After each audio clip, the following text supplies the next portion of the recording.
Assalamualaikum warahmatullahi wabarakatuh. Shalom, Om Swastiastu, Namo Buddhaya, salam kebajikan bagi kita semua.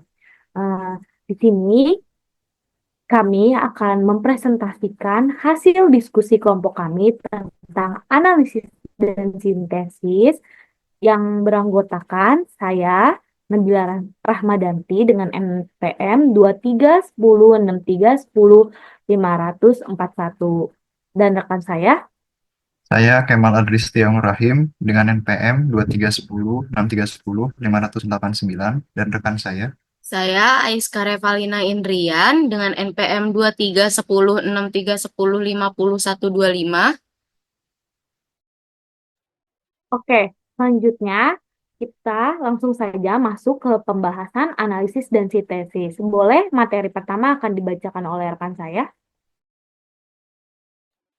Oke, untuk pengertian dalam analisis dan sintesis itu, yang pertama kita akan membahas terkait analisis. Nah, analisis itu memecahkan suatu masalah kompleks menjadi bagian-bagian kecil untuk memahami struktur dan hubungannya.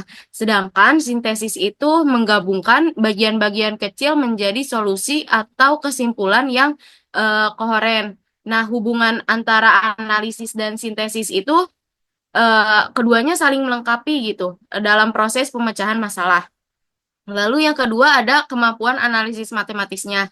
Nah, pemahaman masalahnya itu mengidentifikasi apa yang diketahui dan apa yang ditanyakan.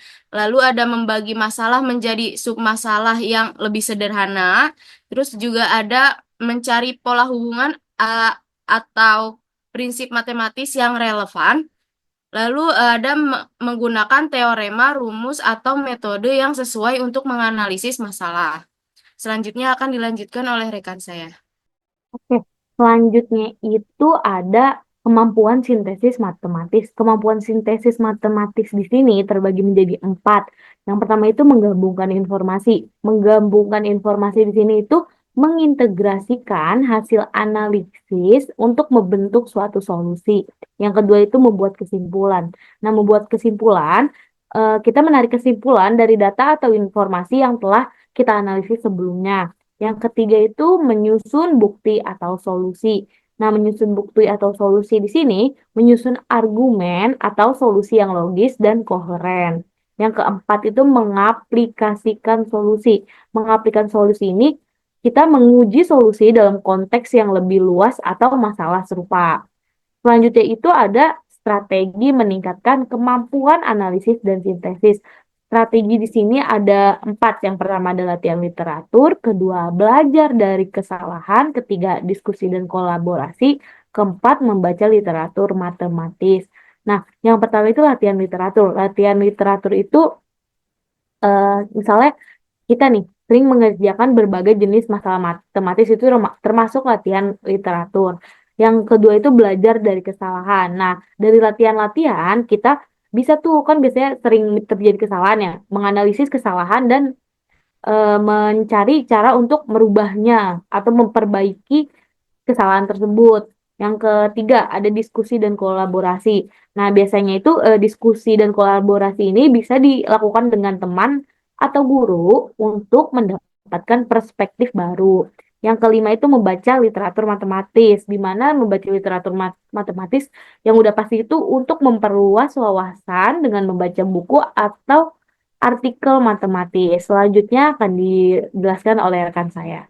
Oke, selanjutnya di sini ada poster yang kita buat tentang hubungan antara analisis dan sintesis. Nah, di sini bisa kita lihat ada dua chef gitu ya, yang sedang ingin membuat sebuah sup sayur seperti di gambar. Nah, di sini chef pertama dia baca buku yang isinya resep makanannya, lalu menyiapkan bahan makanannya. Ini kan di sini ada makanannya dipotong-potong ya, bahannya dipotong-potong. Nah, dari potongan bahan ini diambil oleh chef yang kedua dan dimasukkan ke dalam panci untuk dimasak. Nah, apa di sini hubungannya dengan analisis dan sintesis? Nah, proses yang dilakukan oleh chef yang sebelah kiri ini, yang memotong bahan-bahan jadi kecil, itu bisa kita katakan sebagai proses analisis, di mana memecah bahan-bahan makanan menjadi bagian-bagian kecil tujuannya agar mudah diolah. Nah, kalau yang chef kedua ini dia melakukan kegiatan yang dinamakan sintesis, yaitu menggabungkan bahan-bahan tadi menjadi hidangan yang diinginkan. Jadi kan potongan bahannya ini dimasak bersama-sama disatukan dalam sebuah panci sehingga dihasilkan sebuah hidangan. Nah, dari ilustrasi ini sebenarnya kita bisa menemukan konsep dari analisis dan sintesis itu sendiri, yaitu analisis itu memecah objek menjadi bagian-bagian agar mudah diolah. Nah, kalau sintesisnya itu menyatukan semua bagian dari analisis untuk memperoleh hasil yang diinginkan. Oke, sekian pemaparan materi dan contoh poster dari kelompok kami. Kurang lebihnya seperti itu. Jika ada kesalahan, tolong dimaafkan. Sekian terima kasih. Wassalamualaikum warahmatullahi wabarakatuh.